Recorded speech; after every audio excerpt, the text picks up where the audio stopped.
Hello दोस्तों, कैसे हैं आप सब। उम्मीद करता हूं आप सब अच्छे होंगे, स्वस्थ होंगे, मस्त होंगे। कहानी की दुनिया मोरल स्टोरी में आप सबका बहुत बहुत स्वागत है। दोस्तों, आज आपके लिए बहुत ही अच्छी कहानी लेकर आए हैं। हमारे चैनल को जरूर सब्सक्राइब कर लें। आइए सुनते हैं दोस्तों आज की ये कहानी। कुछ वर्ष पहले की बात है। राजस्थान में एक शक्तिशाली राजा राज्य करता था। उस समय झीलों के बीच में उसका एक बहुत ही सुंदर महल था। उन झीलों में ही राजमहल के चारों ओर एक बेहद सुंदर बाग भी था। झील में बहुत से सुनहरे हंस रहते थे। हंस रोजाना एक पंख गिराया करते थे। राजा उन सभी पंखों को एकत्र करवाता और राजकोष में जमा करवा देता था। एक दिन एक बड़ी सी सुनहरी चिड़िया उड़ती हुई उस झील तक आ पहुंची और झील के किनारे एक पेड़ की डाल पर बैठ चहचहाने लगी। झील का स्वच्छ और निर्मल पानी, पेड़ पौधे देख उसने वहां डेरा डालने की सोची, लेकिन हंसों से उस चिड़िया की मौजूदगी बर्दाश्त न हुई। हंसों ने एक साथ में पूछा, तुम कौन हो और यहाँ क्यों आई हो? चिड़िया कुछ भी बोल पाती उससे पहले ही हंसों ने कहा, अच्छा होगा तुम यहाँ से चली जाओ, वरना हम सब तुम्हें मार डालेंगे। सुनहरी चिड़िया बोली, क्यों, क्या यह झील राजा के इलाके में नहीं आती है? हंसों ने उत्तर दिया, जरूर आती थी, पर हमने यह स्थान राजा से खरीद लिया है। हमारी आज्ञा के बिना राजा भी यहाँ नहीं आते। बात आई समझ में? अब तुम यहाँ से चलती बनो। बेचारी चिड़िया का मन उदास हो गया।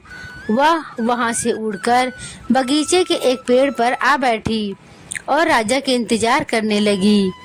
बाग में राजा हर रोज टहलने आया करता था।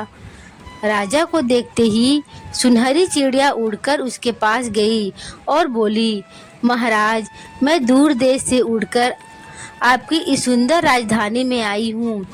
मैं आपके राज्य में रहना चाहती हूँ, लेकिन महल के पास झील में रहने वाले हंसों ने मुझे वहाँ से भगा दिया और साथ ही मुझे मार डालने की धमकी भी दिया है। उनका कहना है कि वह झील उन्होंने आपसे खरीद ली है। सुनहरी चिड़िया के बात सुनते ही राजा के गुस्से की सीमा न रही। उन्होंने तुरंत सैनिकों को आदेश दिया कि उन सभी हंसों का वध कर दिया जाए। उनकी हिम्मत कैसी हुई मेरे बारे में ऐसा कहने की। राजा का आदेश पाते ही सैनिक झील की ओर चल पड़े। एक हंस ने जब सैनिकों को नंगी तलवारें हाथ में लिए आते देखा तो वह तुरंत सारा माजरा समझ गया।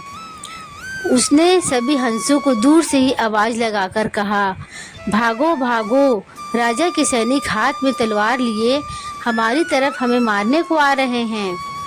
कुछ हंसों ने सोचा, सैनिक तो रोज आते हैं हमारे पंख एकत्र करने, पर वह हंस फिर बोला, अरे पर वह हाथ में नंगी तलवार लेकर नहीं आते हैं।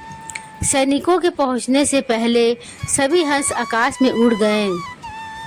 इधर राजा के मन में विचार आने लगा, क्यों मैं एक अजनबी की बात सुनकर अपने सुनहरे हंसों को मारने की आज्ञा दी।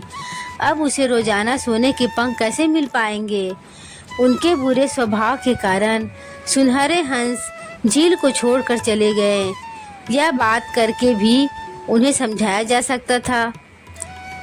इस कहानी से हमें यह सीख मिलती है कि हमें कभी भी अपने ऊपर इतना घमंड नहीं करना चाहिए कि जो बात हम बातचीत से भी सुलझा सकते हैं उसके लिए तलवार की आवश्यकता नहीं होती।